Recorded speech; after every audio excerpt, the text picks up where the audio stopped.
মৃত্যু লগ্নে মালাকুল মউত যখন বুকে হাত রাখবে তো একটা চিৎকার দিয়ে কানের পর্দা ফাটায়া দিবে, এক চিৎকারে সবকিছু জ্ঞান গরিমা সব উড়াইয়া দিবে। একটা চিৎকার দিবে, শুধু সে ছাড়া কেউ শুনবে না। একটা চিৎকার দিয়ে বলবে আইনাল ইশতিগাল, বল তোর ব্যস্ততা কোথায়? তুই না বড় ব্যস্ত বলতি, কোথায় তোর ব্যস্ততা বল। চলে আসছি আমরা, রেখা দিলাম হাত বুকে, দেখি তোর ব্যস্ততা কোথায়। তারপরে বলবে জালাল ইশতিগাল, একটা টান দিয়া রু বাহির করবে আর বলবে জালাল ইশতিগাল, তোর ব্যস্ততার পরিসমাপ্তি ঘটায় দিলাম। সত্য তো এটা, জমিন তো ডেলি বলে।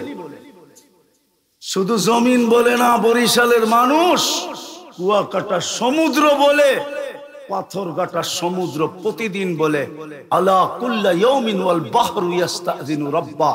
সমুদ্র বলে অনুমতি দেন না আন উগরিকা ইবনা আদম ফি কারি, 24 ঘন্টা তোমার সেবা নিবে, আর তুমি ডাকলে চোখ তুলা দেখবে না। মুসলমানের ঘরে জন্ম দিলে আর ইসলামকে লাইক করে না, ওকে মিশায়া দিই মাটির সাথে। ফেরেশতা বলে ফেরেশতা, আল্লাহর জবাব শুনবেন? আল্লাহ বলে ইনকানা আবদুকুম ফাশানুকুম বি, বান্দা তোমাদের হইলে তোমরা চার মনে চায় তা করতে পারো। ইনকানা আবদি, যদি বান্দা আমার হয় তো আমি অপেক্ষায় আছি। ইন আতানি কুরবান যাও আল্লাহ তোর উপরে, ইন আতানি লাইলান কাবিলতু, রাত্রে আসলে আমি বুকে জড়ায় নিব। ইন আতানি নাহারান কাবিলতু, দিনে ফিরে আসলে আমি বুকে জড়ায় নিব। ওমান আযমু মিন্নি জুহুদান ওয়া কারামা, আমার চেয়ে বড় দাতা কেউ নাই। আল্লাহ তো দেখবে কে এই জীবনটা গড়ল, কে কাটাইলো, এটা আল্লাহ দেখবেন না, এটা আল্লাহ দেখার বিষয় না।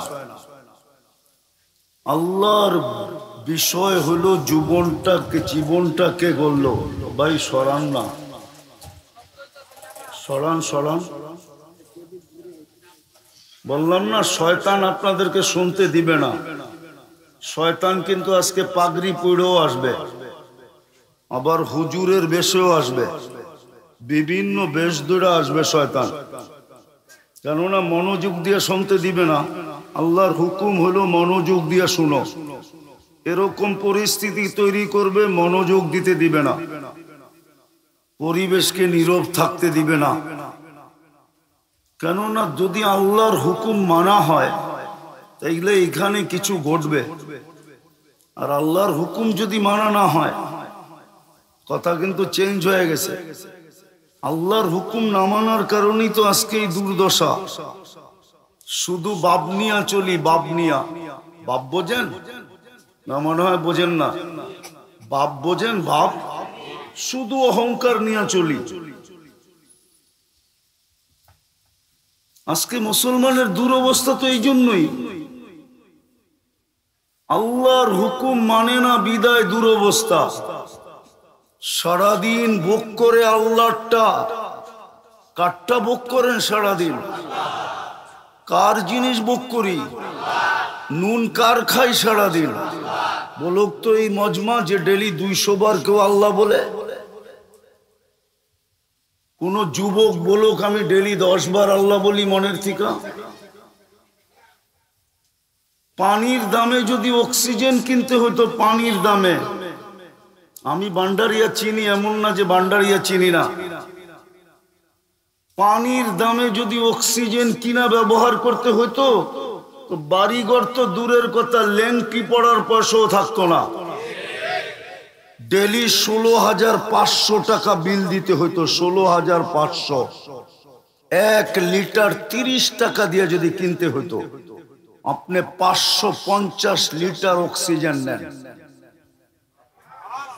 550 কে 30 দিয়ে গুণ দেন, দেখেন কয় টাকা বিল আসে। মাসে দিতে হতো 4,95,000 টাকা বিল। বিনা পয়সায় দেয় তো, উইদাউট পে দেয় আল্লাহ, কোনো পয়সা নেন না। এই জন্য ভাবদুরা চলতে পারি, নাইলে মুসলমানের এই দুরবস্থা হবে কেন?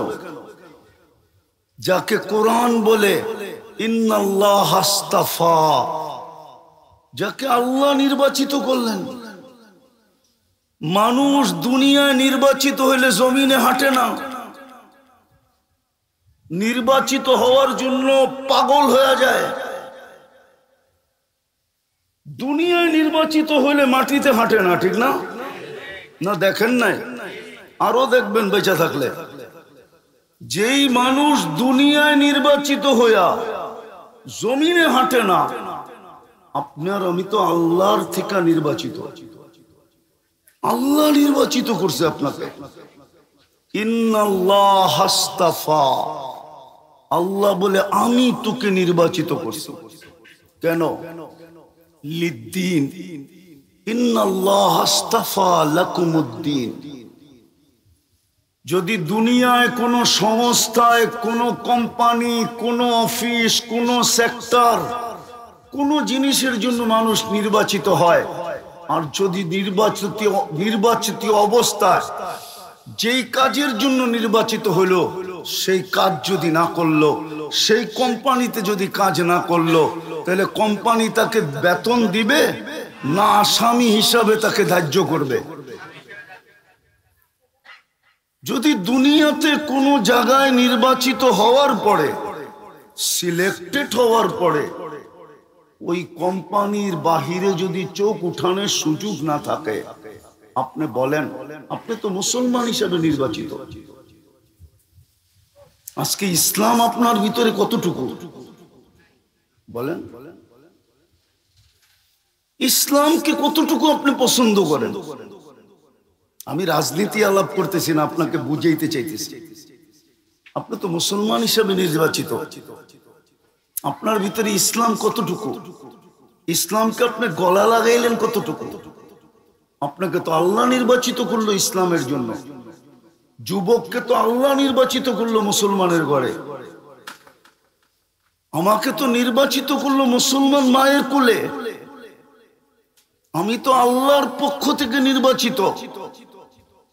যদি দুনিয়ায় কোন কোম্পানিতে নির্বাচিত হওয়ার পরে অন্য কোন কোম্পানির দিকে চোখ উঠায়া দেখা না যায়, ওই কোম্পানিতে যে 10 মিনিট শ্রম দেওয়া না যায়, তাহলে আপনি মুসলমান হিসাবে নির্বাচিত হইয়া ইসলামকে গলা লাগান না, ইসলামকে পছন্দ করেন না।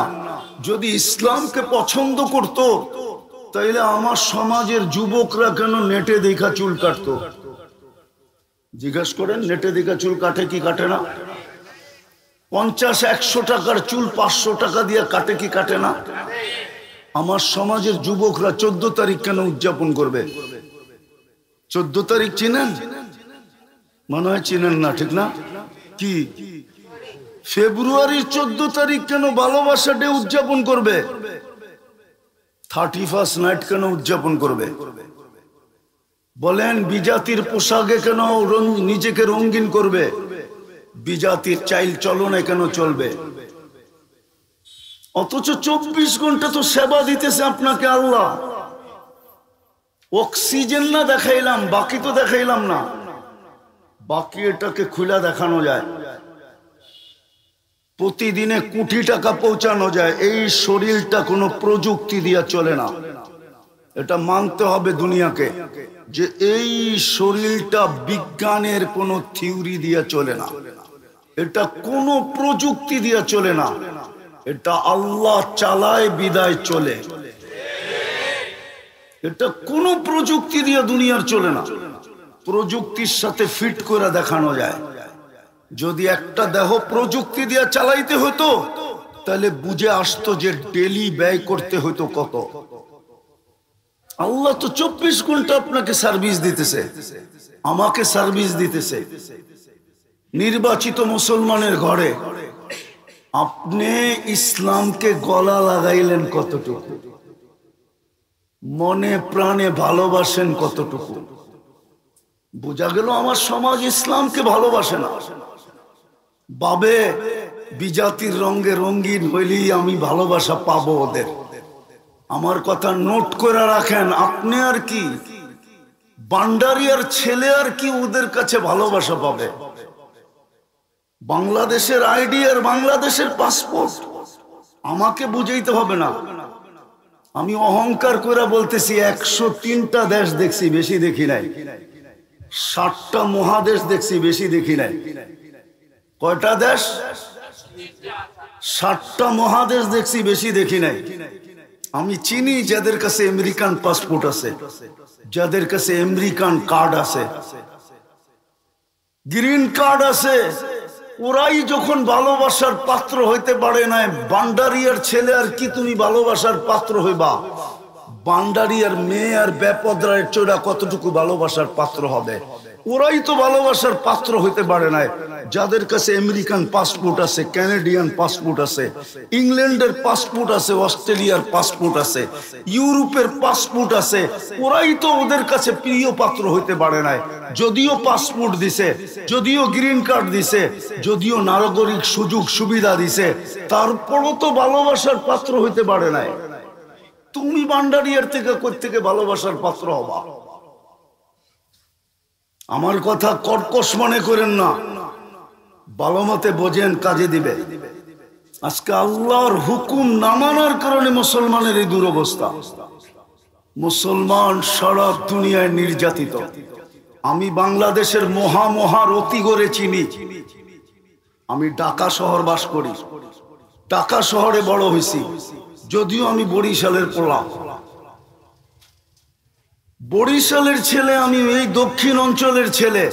আমি বাংলাদেশের মহারথীদেরকে চিনি, যারা ঘন্টার পর ঘন্টা এমিগ্রেশনে যাদেরকে বসায় রাখছে আমার চোখের সামনে। একই ফ্লাইটে ছিলাম, আমি চিনি। কিন্তু সাজসজ্জা তো ওদের চেয়ে বেশি ছিল, রূপ রং ঢং তো ওদের চেয়ে বেশি আপডেট ছিল, আমেরিকানদের চেয়ে বেশি আপডেট। কিন্তু তারপরে তো ওকে বসায় রাখছে, কই সেলুট দিয়া তো পার করে দিল না। বোঝা গেল ওদের মনে এখনো উঠতে পারে না, রং চেঞ্জ করলে কি হবে? বিদায় আল্লাহর হুকুম মানি নাই, বিদায় আমাদের আজকে এই দুরবস্থা। অথচ আমি মুসলমানের ঘরে নির্বাচিত, আল্লাহর পক্ষ থেকে ইসলামকে আমি গলা লাগাই নাই। মুহাম্মদুর রাসূলুল্লাহর উম্মত, কপাল খুলা দিছিলেন আল্লাহ, নাইলে এক রাত্রে 83 বছরের ইবাদত পাইলেন তো পাইলেন কি করে? এক রাত্র শ্রম 83 বছরের ইবাদত, কেমন ভাগ্য আপনার! আসতেছে সামনেই জিলহজের 10 রাত্র খাটবে, 10 লাইলাতুল কদর পাবে। শুধু উম্মতে মুহাম্মদী হওয়ার কারণে আপনার এত বড় মর্যাদা, 4 স্টার আপনার কাঁধে। কিন্তু আপনি মুহাম্মদুর রাসূলুল্লাহকে মনে প্রাণে ধারণ করেন নাই। এই জন্যই তো ফিলিস্তিনের যুগ বিয়োগ আমার মিলে না। যেইখানে তাকাইলে দেখি একজনের জন্য ফেরেশতা ছুটে আসতেছে, আজকে ফিলিস্তিনে তাকায় দেখি 60 লক্ষের জন্য কোনো ফেরেশতা আসে না। কত? 250 কোটি মুসলমানের জন্য কোনো ফেরেশতা আসে না। 250 কোটি মুসলমান বর্তমানে, 250 কোটি মুসলমান, 60টা মুসলিম দেশ। দুনিয়ার সবচেয়ে বড় টাকা দিছে 4 মুসলিম দেশকে আল্লাহ। আমেরিকার টাকা বড় না, ইউরোপের ইউরো বড় না, ইংল্যান্ডের পাউন্ড বড় না, অস্ট্রেলিয়ান আর কানাডিয়ান ডলার বড় না। মুসলিম 4 দেশের টাকা দুনিয়ার সবচেয়ে বড় টাকা। একটা হলো কুয়েত, একটা হলো বাহরাইন, একটা হলো ওমান, একটা হলো ব্রুনাই। সবচেয়ে বড় টাকা দিল আপনাকে, সংখ্যায় 250 কোটি দিল। দুনিয়ার সবচেয়ে বেশি পোশাক পরে মুসলমান। চ্যালেঞ্জ আমার সাথে, কোন মিডিয়াওয়ালার সাথে, দুনিয়ায় মুসলমান থেকে পোশাক আশাক কেউ বেশি পরে না। দুনিয়ার থেকে দামি জিনিস মুসলমান ব্যতীত কেউ ব্যবহার করে না। প্রমাণ নিবেন? দুনিয়ার কোন প্রেসিডেন্টের এন্টার গাড়ির পার্টস শোনার নাই, ব্রুনাইয়ের প্রেসিডেন্টের এন্টার গাড়ির পার্টস শোনার। মুসলমানের চেয়ে দামি বাড়িতে কেউ থাকে না। হোয়াইট হাউস, সৌদি বাদশার বাড়ি বেচলে 10টা বানানো যাবে হোয়াইট হাউস। আপনি হোয়াইট হাউস আমাকে চিনাইতে হবে না, আমি হোয়াইট হাউস চিনি। বললাম তো 103টা দেখছি, খালি 7টা মহাদেশ দেখছি, আর বেশি দেখি নাই। আপনাদের উন্নত দুনিয়া শুধু নিউজিল্যান্ড বাকি আছে, বাকি সব চষা শেষ। আপনাদের স্বাধীনতা আমি দেখি নাই। ওই দিন আমি মাটিতেই ছিলাম না, কোত্থেকে দেখবো। 4 তারিখে রাত্রে আমি কানাডার, ইংল্যান্ড থেকে কানাডা যেতেছিলাম, নামার পরে জানছি স্বাধীন হয়ে গেছে।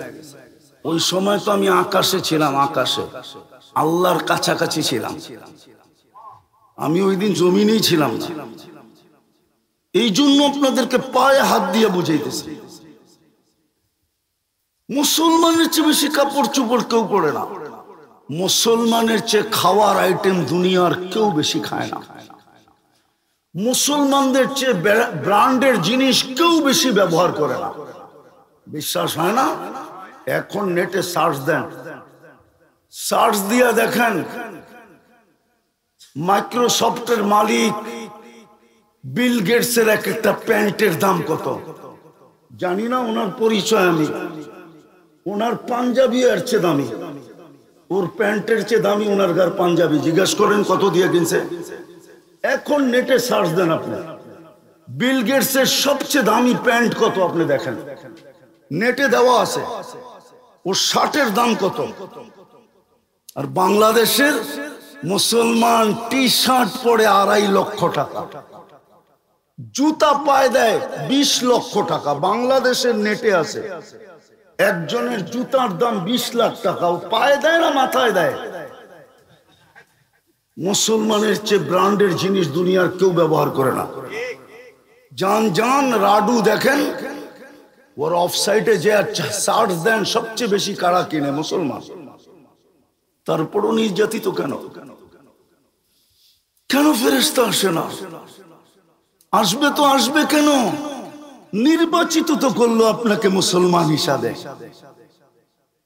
হুকুম তো দিল ইসলামকে গলা লাগাইস, আপনি তো ইসলামকেই লাইক করেন না। বানাইলো তো উম্মতে মুহাম্মাদি, আপনি তো বুকেই জড়ান না।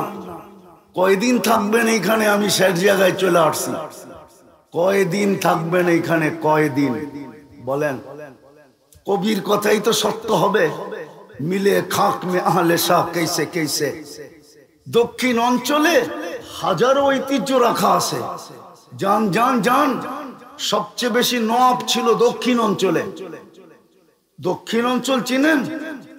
গ্যাটার, বরিশাল, এই দক্ষিণ অঞ্চল যেটা, সবচেয়ে বেশি জমিদার ছিল এই দক্ষিণ অঞ্চলে। ব্রিটিশকে কর দেয় না একজন, সেও দক্ষিণ অঞ্চলের। শাস্তাবাদের নওয়াব জীবনে ব্রিটিশকে কর দেয় না। ইতিহাসই তো জানেন না। কয়দিন থাকবেন? শুধু ঐতিহ্য থেকে যাবে। কবির কথাই সত্য হবে। मिले खाक में अहले शाह कैसे कैसे, सुमी खा गई नौजवान कैसे कैसे। मिले खाक में अहले शाह कैसे कैसे, सुमी खा गई नौजवान कैसे कैसे। अजल ने न छोड़ा किसरा न दारा, उसी से सिकंदर सा फाते भी दिहारा। हर एक लेके क्या क्या हसरत सुधारा, परा रह गया यही ठाट सारा। जान বিক্রমপুরে যে চিৎকার দেন, রাজা বীর বিক্রম, বিক্রমপুর আছে তুমি কই। সোনার গায়ে যে চিৎকার দেন, সোনার গা আছে ইশাখা তুমি কই। লালবাগ কিলায় যে চিৎকার দেন, কিলা আছে মালিক তুমি কই। আহসান মঞ্জিলে যে চিৎকার দেন, আহসান মঞ্জিল আছে নওয়াব আহসানুল্লাহ তুমি কই। জান জান বরিশাল যে বগুড়া রোডে যে চিৎকার দেন। শায়েস্তাবাদ আছে নওয়াব ফজলে রব্বি তুমি কই। শায়েস্তাবাদের নওয়াবের নাম ছিল নওয়াব ফজলে রব্বি। জিজ্ঞাসা করেন কই আছে। আপনিও থাকবেন না, আমিও থাকবো না, চলে যাব, চলে যাব, চলে যাব। কবরে গেলে প্রশ্ন এটাই হবে, প্রথম প্রশ্ন যেটা হবে, প্রথম, মা কুনতা তাকুলু ফি হাদার রাজুলি মুহাম্মাদিন, যার উম্মত বানায়া তোমার ভাগ্য খুলা দিছিলাম, তোমার কপাল খুলা দিছিলাম, সমগ্র উম্মতের ভিতরে শ্রেষ্ঠত্বের মুকুট তোমার মাথায় পড়ায়া দিছিলাম, হুয়াজ তাবাকুম, নিজের হাতে বাছাই করে তোমার কাঁধে স্টার বসায়া দিছিলাম। কিয়ামতের দিন আমার রাজ সাক্ষী হিসাবে তোমাকে নির্বাচিত করছিলাম। বলো তুমি ওই বন্ধুর আদর্শকে কতটুকু বুকে জায়গা দিতে? বুকে। কয়দিন থাকবেন এখানে? নাই নাই, আমি চিনি এই অঞ্চলেও কিছু বাড়ি আছে, দেখলে চোখ লেগে যায়, ঠিক না? না নাই? না নাই? কিছু অট্টালিকা নাই এই অঞ্চলে? আজ পর্যন্ত দেখছেন কাউকে বাড়ির ভিতরে কবর দিতে? কেন? ওসিয়ত করে গেলেও তো দিবে না, বাড়িতে আবার কবর হয় কি করে? এটাই তো বাস্তব, বাস্তব এটাই। চলে যেতে হবে, প্রথম প্রশ্ন এটাই হবে কবরের। ইমাম বুখারী রহমতুল্লাহ আলাইহি লেখেন, আমার বন্ধুর উম্মত বানায় যে তোমাকে এত বড় ভাগ্য খুলে দিলাম, এত বড় শ্রেষ্ঠত্ব দিলাম, এত কিছু তোমাদেরকে দিলাম, চতুর্দিকে তাকাইলে মনে হয় কাউকে কিছু দেই নাই, সবকিছু তোমাদেরকেই দিয়া দিলাম। তারপরও বলো তুমি আমার বন্ধুর আদর্শকে বুকে ধারণ করছো কতটুকু? আজকে মুসলমানের দুরবস্থা এই জন্য, নাইলে একজনের জন্য তো ফেরেশতা আসতো। কিতাব তো বলে সাহাবী রাসূলকে ডাকাতে ধরছে, বলছে তোমার মাল নিব, বলছে আপত্তি নাই, বলছে শুধু মাল নিব না জানটাও নিব, বলছে তাতেও কোনো আপত্তি নাই, কিন্তু একটা অনুরোধ তোমার কাছে যদি করতে দাও। বলে সেটা কি? বলে 2 রাকাত নামাজ পড়তে দাও। বলছে এই লাশগুলো তোর মতো পড়ছিল কোরআনে, তো সালাম যখন বয়ে বয়ে ফিরাইতেছিল, প্রথম সালাম ডান দিকে ফিরায়, তো দেখে সুদর্শন যুবক দাঁড়ানো, মুস্কি মুস্কি হাসতেছে, খোলা তরবারি হাতে, চেহারার থেকে চাঁদের চেয়ে বেশি জ্যোতি এবং আলো ছিটকায়া পড়তেছে। বাম দিকে সালাম ফিরায় জিজ্ঞাসা করছে তুমি কে? তো হাসি দিয়া বলছে আশ্চর্যের বিষয়, ডাইকা আনলা তুমি, আবার তুমি জিগাও তুমি কে? বলছে কখন ডাইকা আনলাম? বলে তুমি যখন সেজদায় চিৎকার দিছো ইয়া মুগিস আগিসনি, ওই সময় 7 আকাশের ভিতরে ছুটাছুটি চলতেছিল আর চিৎকার চলতেছিল, চিৎকার চলতেছিল।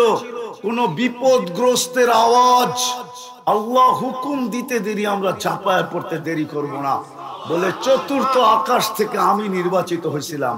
দ্বিতীয়বার যখন চিৎকার দিছো 4 আকাশ অতিক্রম করে ফেলছি। 3য় চিৎকার যখন দিছো ও তোমার মাথার কাছে আইসা দুশমনকে জাহান্নামে পৌঁছায় দিছি।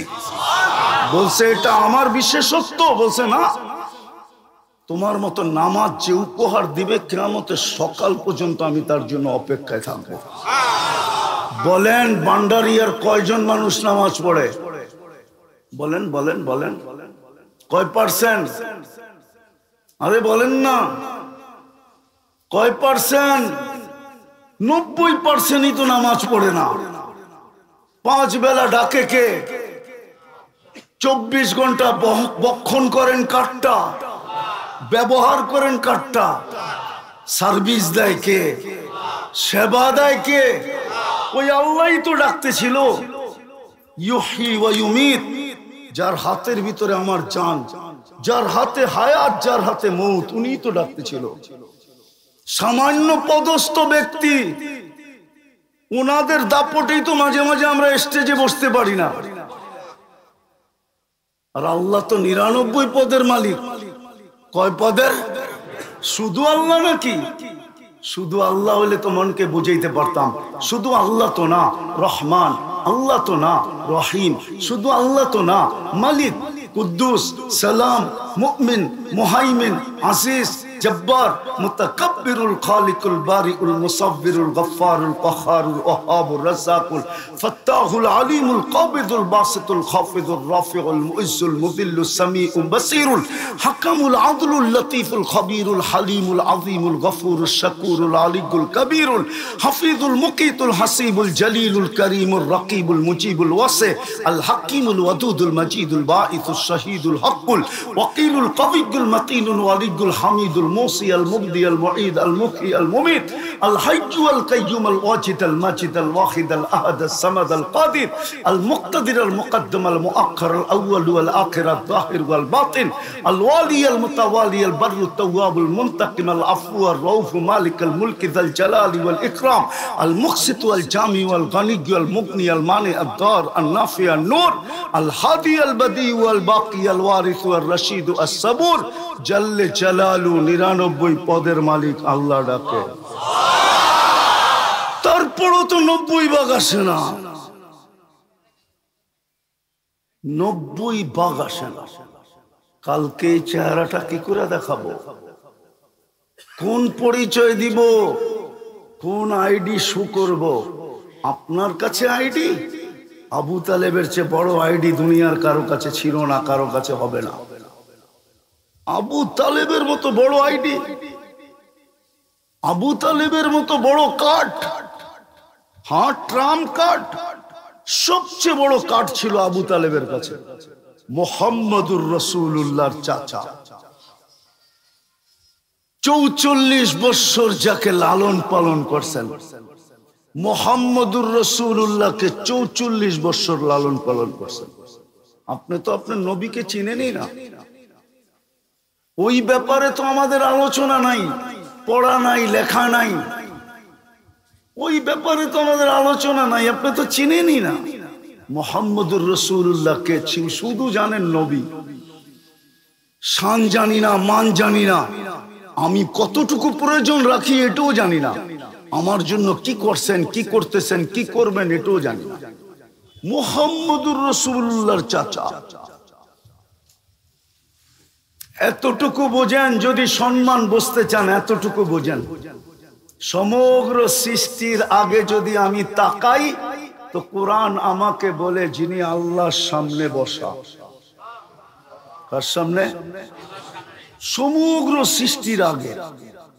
আর অস্তিত্বের পরে যদি তাকাই তাহলে কোরআন বলে আল্লাহর পাশে বসা। হুজুররা মনে হয় যোগ বিয়োগ মিলাইতে পারতেছে না। সৃষ্টির আগে যদি তাকাই, সমগ্র সৃষ্টির 1000 বছর আগে। সূরা ইয়াসিন পড়ছেন আল্লাহ, কোরআনের কসম খায়া বলছে ওয়াল কোরআনিল হাকিম ইন্নাকা লামিনাল মুরসালিন। আরবি গ্রামার বলে ইন্নাকা ওই ব্যক্তিকে বলা চলে যে সামনে উপস্থিত। তাইলে বোঝা গেল বন্ধু ওই সময়ও সামনে ছিল। কোন রূপে ছিল জানি না, ছিল। যিনি সমগ্র সৃষ্টির 1000 বছর আগে আল্লাহর সামনে উপস্থিত, উনি হলেন মুহাম্মাদুর রাসূলুল্লাহ। ওনার উম্মত হলেন আপনি আর আমি। ওনাকে লালন পালন করছে 44 বছর আবু তালেব। 44 বছর 10 দিন। হ্যাঁ হ্যাঁ হ্যাঁ।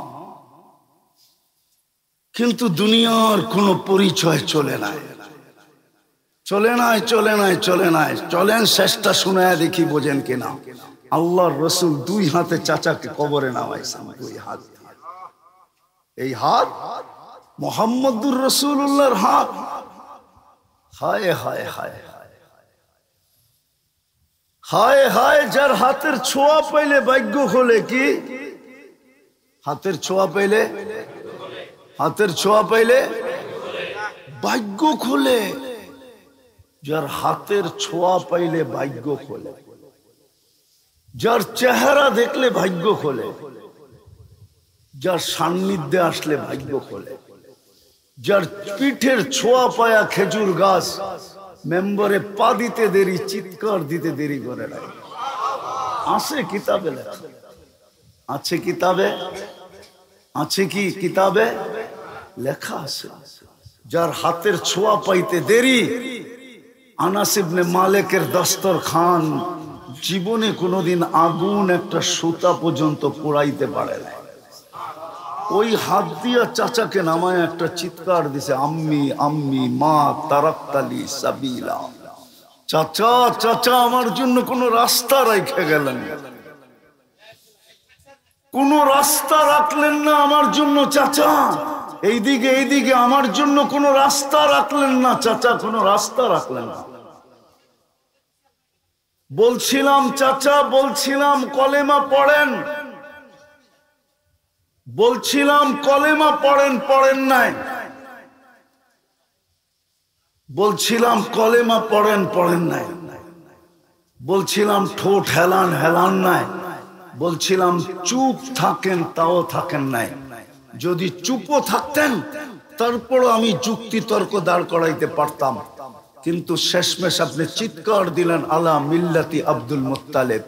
আব্দুল মুত্তালিবের ধর্মের উপরে চলে গেলাম, আব্দুল মুত্তালিবের ধর্মের উপরে চলে গেলাম। আমি শেষ জায়গায় চলে আসছি, শেষ জায়গায় চলে আসছি। আমি হাতে সময়ও নাই, শেষ জায়গায় চলে আসছি। কালকে কি চেহারা দেখাবে বলে, কি চেহারা দেখাবেন কালকে? কি চেহারাটা কালকে দেখাবেন?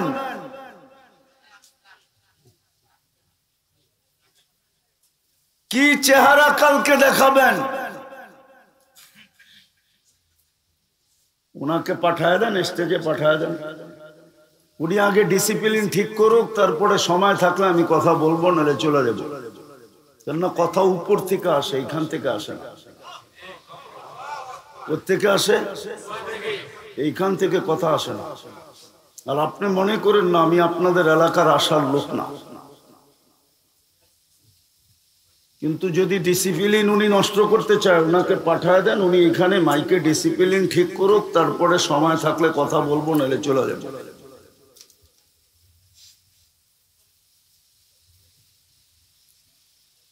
তো যেটা বুঝাইতেছিলাম, চলে আসছি আমি 60 জায়গায়, ডিসকানেক্টেড হয়ে গেছে, আর কথা আগেও বাড়বে না। আসেন কালকে এই চেহারাটাকে দেখাইতে হবে। মুসলমানের ঘরে আপনার অস্তিত্ব, উম্মতে মুহাম্মদী হিসাবে আপনি নির্বাচিত। নিজের কাছে নিজে প্রশ্ন করেন যে কতটুক আমি ইসলামকে গলা লাগাইলাম। আমি হাজারো প্রমাণ আপনাদেরকে সচক্ষে দিতে পারবো, এই 2 চোখের দেখা। যদি আমার কথা সত্যই না হইতো তাহলে বেলালের বাড়ি দেখা মানুষের চোখে পানি আসতো না। আমি 6 বার দেখছি বেলাল রাদিয়াল্লাহু তাআলা আনহুর বাড়ি। আমি ইথিওপিয়া 6 বার গেছি, 6 বার। রাবেয়ার বাড়ি আমি 6 বার দেখছি। রাবেয়ার বাড়ি আর ইথিওপিয়াতে বেলাল রাদিয়াল্লাহু তাআলা আনহুর বাড়ির দূরত্ব মাত্র 1 থেকে 1.5 ঘন্টার ড্রাইভ। তাইলে ফেরাউনের কিতদাসীর কবর থেকে এখনো সুগ্রাণ বাহির হতো না। অ্যাড্রেস নিয়ে যান, ডেলি হাজারো মানুষ যায়, আমিও দেখা আসছি, আপনিও দেখা আসেন। আমার নাকে ওই কবরের ঘ্রাণ আছে এখনো। যেই ঘ্রাণ আল্লাহর রসুল শোনার পরে বলছিলেন ইন্নী আজিদু রিহা জান্নাহ, আমি জান্নাতের ঘ্রাণ পাইতেছি এইখানে। জিবরিল বলছে জান্নাতের ঘ্রাণ না, ফেরাউনের কিতদাসের কবর থেকে ঘ্রাণ। তাইলে হাজারো কবর আমাকে কাঁদাইতো না। আসেন ভান্ডারিয়ার মানুষ, আসেন মনের থেকে তওবা করেন। যদি আল্লাহকে পক্ষে নিতে চাই, নাইলে আল্লাহ পক্ষে হবে না। 1 বৎসর 7 মাস হইতে চলল ফিলিস্তিনের যুদ্ধ। ফিলিস্তিন চিনেন আপনি? আমি 15 বৎসর আগে 2 চোখে দেখে আসছি, 2 চোখে। আমি 2010-এ ফিলিস্তিনে গেছি, 2010-এ। আমার চেয়ে ফিলিস্তিন আপনি বেশি চিনেন না, আমার চেয়ে বেশি ব্যথা আপনাদের এখানে নাই। আমি ফিলিস্তিনে দেখে আসছি ইব্রাহিম আলাইহিস সালাম কোথায় ঘুমায়। আমি ফিলিস্তিনে দেখে আসছি মুসা আলাইহিস সালাম কোথায় ঘুমায়। আমি ফিলিস্তিনে দেখে আসছি 70 জন নবীর কবর কোথায় কোথায় চিহ্নিত। আমি ফিলিস্তিনে দেখা আসছি ৪৫,০০০ সাহাবীর কবর কোন কোন জায়গায়। আমি বাইতুল মুকাদ্দাস দেখা আসছি, যেটা মুসলমানের প্রথম কিবলা। আমি ওই জায়গা দেখা আসছি যেখানে মেরাজের রাত্রে ১৬ লক্ষ নবীদের সশরীরে সম্মেলন হয়েছে। ওই জায়গা আমি চিনি যেখানে দাঁড়ায়া মুহাম্মদুর রাসূলুল্লাহ ইমামতি করছেন। আমি ওই জায়গা চিনি যেখানে দাঁড়ায়া খুতবা দিছেন, বক্তৃতা দিছেন। ওইখানে ফেরেশতা আসে না কেন? আপনি আমার চেয়ে বেশি চিনেন। আসবে তো আসবে কি করে? মুসলমানের ঘরে নির্বাচিত, সারাদিন বুক করবেন আল্লাহটা, সার্ভিস দিবে আপনাকে আল্লাহ, ব্যবহার করবেন আল্লাহর সবকিছু, সেবা দিবে ২৪ ঘন্টা আল্লাহ। একটু শোনা যায় আর জীবনে আইনা নাই মঠবাড়িয়া। আল্লাহ তো জমিনকে ডেলি বলতে চান, জমিন তো ডেলি বলে আল্লাহকে, আলা কুল্লা ইয়াউমিন ওয়াল আরদু তাস্তাযিনু রাব্বা। মঠবাড়িয়ার জমিন ডেলি বলে আল্লাহ অনুমতি দেন না। কি করবে? আন আবতালিয়া ইবনা আদম ফি বাতনি, আমি ওদেরকে পেটে নিয়ে আনিব। ২৪ ঘন্টা তোমারটা ভোগ করে, আর তুমি ডাকলেও গার ফিরায়া তাকায় না। ৫ বেলা কে ডাকে? কয়জন গার ফিরায় মসজিদের দিকে বলেন? কয়জন তাকায় পশ্চিম দিকে? সবাই তো বলে ব্যস্ত, ঠিক না? কি কি কি ব্যস্ত, বিজি বিজি বিজি, ব্যস্ত। এটাও তো শোনায় দিলেন, মৃত্যু লগ্নে মালাকুল মউত যখন বুকে হাত রাখবে, তো একটা চিৎকার দিয়ে কানের পর্দা ফাটায়া দিবে। এক চিৎকারে সবকিছু জ্ঞান গরিমা সব উড়াইয়া দিবে। একটা চিৎকার দিবে, শুধু সে ছাড়া কেউ শুনবে না।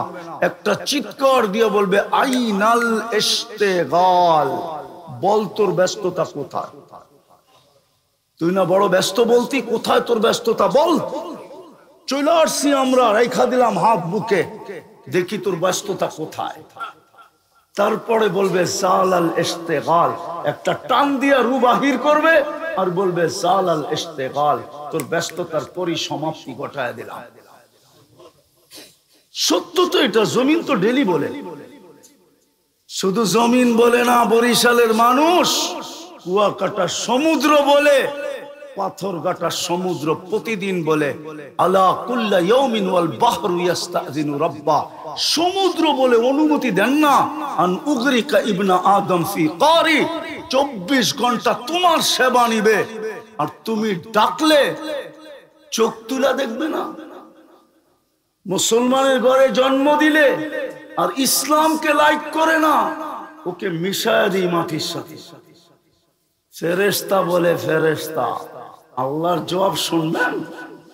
আল্লাহ বলে ইনকানা আবদুকুম ফাশানুকুম বি, বান্দা তোমাদের হইলে তোমরা চার মনে চায় তা করতে পারো।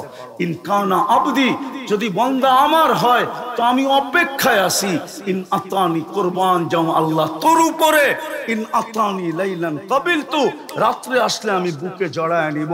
ইন আতানি নাহারান কাবিলতু, দিনে ফিরে আসলে আমি বুকে জড়ায় নিব।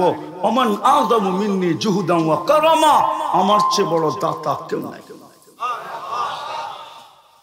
চলে যেতে হবে। আসেন আজকে তওবা করি। এখনো এই উম্মতকে সুযোগ দিছে, পাওয়া যাবে যুবকদের মোবাইলে মেসেজ পাওয়া যাবে, জীবনে একবার হইলো আমাকে লেখা পাঠা I.U, পাওয়া যাবে। যুবকদের মোবাইলে মেসেজ পাওয়া যাবে, জীবনে একবার হইলো পাঠা। আবার অনেকের চিঠিতে পাওয়া যাবে, মৌত পর্যন্ত তোমার অপেক্ষায় থাকবো। আল্লাহ এই উম্মতকে বলে কণ্ঠনালীতে রু আসার পূর্ব মুহূর্ত পর্যন্ত আমি তোদের অপেক্ষায় থাকবো। কেননা আমি নিজে তোদেরকে নির্বাচিত করছি মুসলমানের পরে, আমি নিজে তোদেরকে বাছাই করছি আমার বন্ধুর উম্মত হিসাবে। বিদায় আমি কণ্ঠনালীতে রু আসার পূর্ব মুহূর্ত পর্যন্ত অপেক্ষায় থাকবো।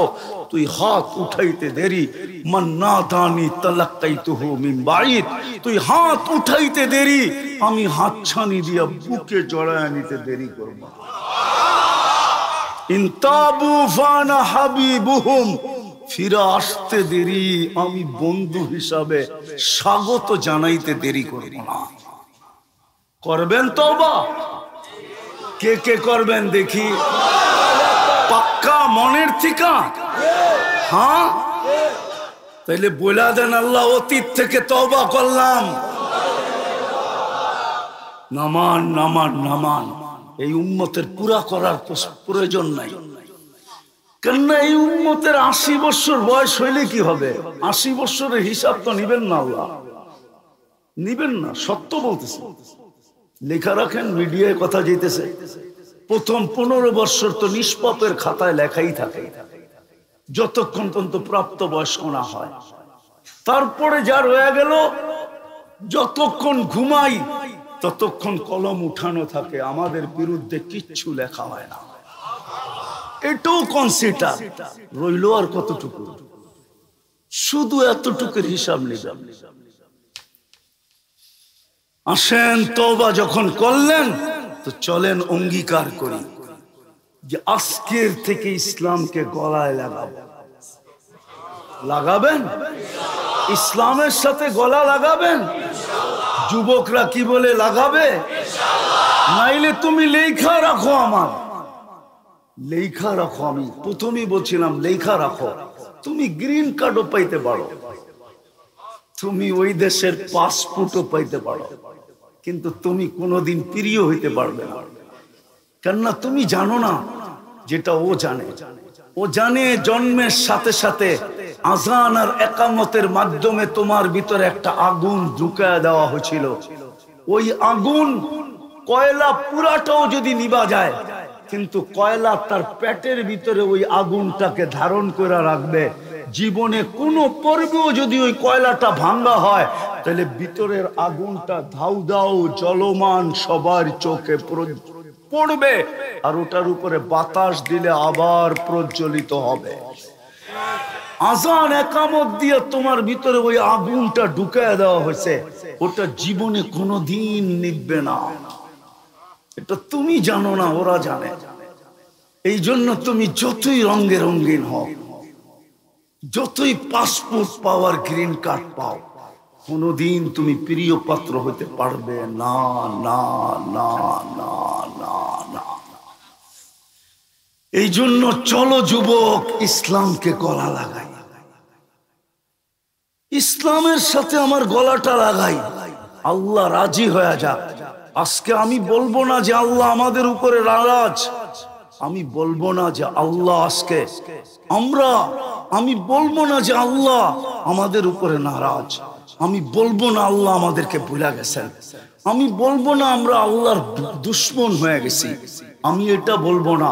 কিন্তু শব্দটা আল্লাহর জন্য শোভনীয় না, তারপর আমি বলবো আল্লাহ আজকে আমাদের সাথে অভিমান করতেছেন, অভিমানী হয়ে বসে আছেন। যে নির্বাচিত করলাম আমি, ও গলা লাগায় অন্যের সাথে। বন্ধুর উম্মত বানাইলাম আমি, আর ও দিলে ধারণ করে অন্যের আদর্শ। এই জন্য অভিমান করে বসে আছে। ইসলামের সাথে গলা লাগাইতে দেরি, রব্বে কাবার কসম সাহায্য জমিনে আসতে দেরি হবে না। হ্যাঁ হ্যাঁ, সাহায্য জমিনে আসতে দেরি হবে না। আর আল্লাহ যদি লড়তে আসে, হ্যাঁ আল্লাহ যদি লড়তে আসে, তাহলে আপনার আর আমার কোনোদিন লড়তেও হবে না। আপনি এটা ভাইবেন না অ্যাটম আর স্যাটম, এটা দেখেন না। আল্লাহ দুনিয়ার সামনে রাখছেন, আল্লাহ দুনিয়ার সামনে প্রমাণ রাখছেন। আবাবিল আপনারা দেখেন নাই, শুধু আবাবিলের ডানা দুটেই দেখা যায়। হজে গেছেন কেউ? হজে গেছেন? হজে রাত্রে দেখছেন কাবার উপর দিয়ে ছোট ছোট একটা পাখি ওড়ে? রাত্রের বেলা বেশিরভাগ ওটা হলো আবাবিল, ওর ডানাই আছে, গায়ে কোনো গোস্ত নাই। ওকে দিয়ে আল্লাহ হাতিকে পাউডার বানাইছেন। আল্লাহ আমাদেরকে সান্ত্বনার ট্যাবলেট আগেই খাওয়ায় দিয়েছেন, যত বড়ই নিয়ে আসুক, আমি যদি ময়দানে আসি তাহলে আমার পাউডার বানাইতে বেশি কিছু লাগবে না।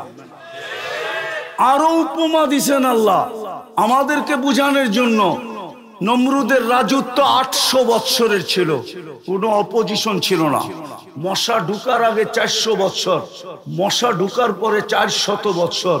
দুনিয়ার ইতিহাসে একটা মশারই বয়স ছিল 400 বৎসর, ওটা আবার ল্যাংরা, যেটা ঢুকছিল নমরুদের নাক দিয়া যায় আবার মগজের ভিতরে। 800 বৎসর রাজত্ব ছিল। মশা দিয়া সাইজ করছেন, মশা দিয়া, তাও ল্যাংরা, ফুল ভালো মশা না। আল্লাহ বুঝেইছে আমি ময়দানে আসলে অ্যাটম আর স্যাটম কিচ্ছু লাগবে না, আমার কাছে সৈনিক আছে। লিল্লাহি জুনুদিস সামাওয়াতি ওয়াল আরদ। কিন্তু হুকুম দিছেন তোমরা ইসলামকে গলা লাগাও, ইসলামের সাথে কোলাকুলি করো, ইসলাম তোমার জন্য নির্বাচিত। বন্ধুর আদর্শ বুকে ধারণ করো, বন্ধুর আদর্শ বুকে ধারণ করো। ইতিহাসের পাতা উঠান আর দুনিয়া ঘোরেন ঘোরেন, তারপরে বুঝে আসবে। আমি 6 বার দরিয়ায় নীল দেখছি। আমি যতবার গেছি আমার মাথায় একটা জিনিস খেলতেছিল, যদি চিঠিটা পাইতাম তাইলে আমার পদ্মা, মেঘনা, যমুনার পানির সমস্যার সমাধান হয়ে যেত। আমার বিশ্বাস, কসম খোদা, আমি স্টেজে বসে বলতেছি, আমি 6 বারই ভাবছি যে হয় যদি চিঠিটা পাইতাম তাহলে আমার পদ্মা, মেঘনার, যমুনার পানির সমস্যার সমাধান হইতে বাধ্য হইতো। কেননা দরিয়ায় নীল তো 4,500 কিলোমিটার লম্বা। 2 দিক থেকে আসছে, উগান্ডার থেকে আর ইথিওপিয়ার থেকে। দুটার মিলন হয়েছে খর্তুমে, ওইখান থেকে প্রবাহিত হইতে হইতে মিশরের বুক চিরা যা সাগরে পতিত হয়েছে। যেই দিন থেকে চিঠি নিক্ষেপ করছে আজ পর্যন্ত 1 ইঞ্চি পানি দরিয়ায় নীলে কমে নাই। বরং যেই দিন চিঠি নিক্ষেপ করছে, যেই মুহূর্তে এখনো পানিটা যখন উঁচা হয় আর সামনের দিকে ছুটতে থাকে, দুনিয়া মনে করে সবকিছু ধূলিসাৎ করে চলে যাবে, কিন্তু পানি সামনের দিকে দৌড়াইতে থাকে। বটে দরিয়ায় নীলের 2 কূলে 1 ইঞ্চি যাওয়ার ক্ষমতা নাই। আমি 6 বার যে তালাশ করছি, যদি ওই চিঠিটা পাইতাম তাইলে আমার পদ্মা, মেঘনা, যমুনার পানি ঠেকায় কে? হায় হায়, এটাই ইতিহাস। পারবেন ইসলামকে গলা লাগাইতে? হ্যাঁ না শুধু ইনশাল্লাহ কইই প্রতারণা করব? প্রতারণাই বললাম, প্রতারণা, রাগ হয় না। আমরা ইনশাল্লাহ বইলা শুধু প্রতারণা করতেছি আল্লাহর সাথে, আল্লাহর রসুলের সাথে। যদিও নাকি আল্লাহর রসুল এখনো কবরে চোখের পানি ঝরায়, কিয়ামতের মাঠেও ঝরাবে। 23 বছর জড়ায় গেছেন, আরো সে যায় আমাদেরকে বলেন নাই কিয়ামতের দিন মাকামে মাহমুদ পাবে, কিন্তু একবারও বৈশা দেখবে না ওই চেয়ারটা কিরকম। আল্লাহ অনুরোধ পর্যন্ত করবে, কিন্তু উনি বলবে যে 3 জায়গায় ছুটবে, ও বসবে তো বসবে কি করে? আমি তো পিপাসিত উম্মতকে পানি পান করাবো, ওইখান থেকে আমি মিজানে ছুটা যাব। পাল্লা যদি সামনে না ঝুঁকে তাইলে আপনার সামনে হাত উঠায়া পাল্লা ঝুঁকায়া দিব। আমি তো পলসে রাতে ছুটা যাব। উম্মত পার হইতে না পারলে জীবনে একবারও যদি আমার উপরে দুরূদ পড়া থাকে, তো ঈমান যদি থাইকা থাকে, তো আমি দুরূদের গাঁটটি মাথায় দিয়া পার করায় দেব। একটু ভাবেন ওই রসুলের আদর্শ কতটুকু মানি। মানবেন? মানবেন না আবারও ইনশাআল্লাহ বলেই শুধু প্রতারণা করব? হ্যাঁ, বাস্তবে মানবেন?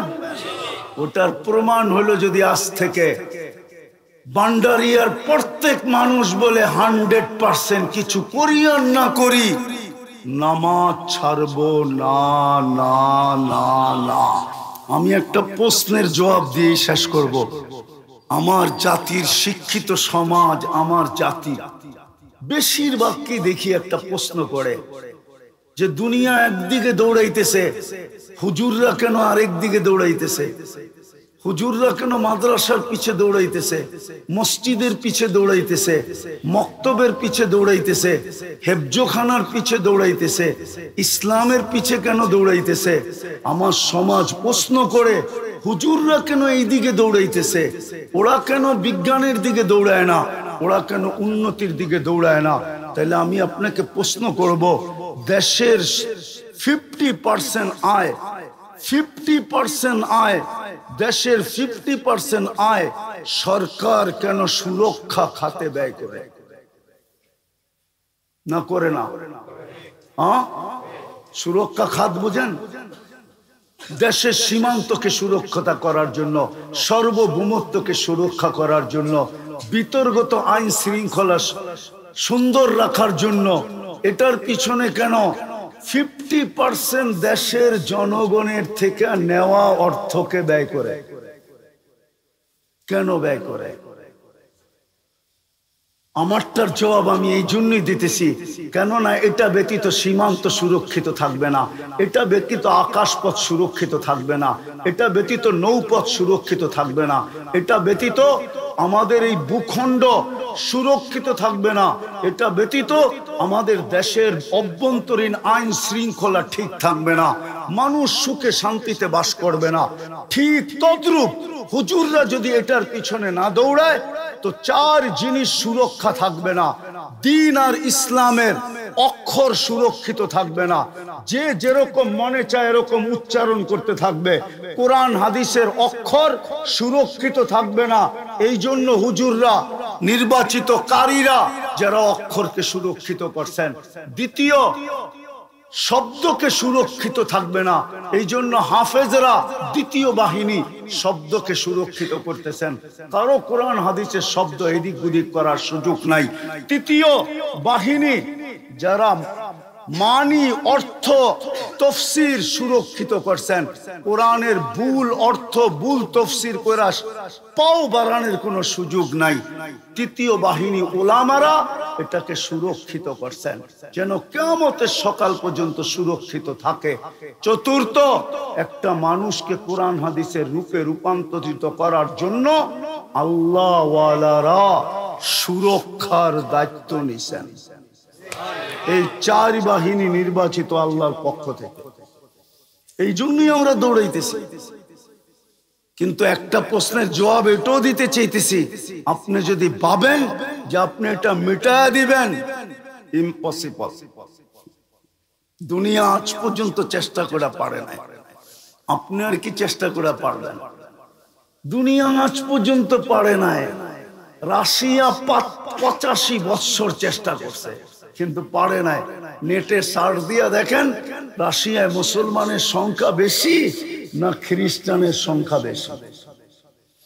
না, রাশিয়ানদের সংখ্যা বেশি। রাশিয়া এখনো কত আলেম দেখেন, 85 বছর চেষ্টা করছে পারে নাই। চীন চেষ্টা করছে পারে নাই, এখনো চীনে আলেমের সংখ্যা বেশি। আরবি জাননেওয়ালা লোকের সংখ্যা ইংলিশ জাননেওয়ালার থেকে বেশি। আপনি আমাকে মিডিয়া দিয়ে বুঝাইলে চলবে না, আমি চীনের জমিন পাড়ায়া বলতেছি, পাড়ায়া। চীনের জমিন আমি হাইটা বলতেছি আপনাকে। আরবি জাননেওয়ালা চীনে ইংলিশ জাননেওয়ালার চেয়ে বেশি বেশি বেশি বেশি বেশি। আলেম ওলামা বেশি, কেউ পারে না। বলবেন আমরা সহযোগিতা বন্ধ করে দিব, করে দিয়া দেখেন না বন্ধ হয়ে যায় কিনা, দিয়া দেখেন, দিয়া দেখেন আপনি যে বন্ধ হয়ে যায় কিনা। হবে না বন্ধ, কেননা আপনার নির্বাচন 5 বাহিনী, এটা রাষ্ট্রের পক্ষে থেকে, আর ওই 4 বাহিনী নির্বাচিত আল্লাহর পক্ষ থেকে। বিদায় এটা বরং আপনি যদি সহযোগিতা করলেন, সম্পর্ক চললেন, হতে পারে আপনার ভাগ্য খোলা যাবে, হতে পারে না। নিঃসন্দেহে আপনার ভাগ্য খুলবে খুলবে খুলবে খুলবে খুলবে। এখন ডিসাইড আপনাদের কাছে, আপনারা এগুলোর সাথে সম্পর্ক জুড়বেন না জুড়বেন। আল্লাহ ইচ্ছা স্বাধীনতা দিছে, বাধ্য করে নাই।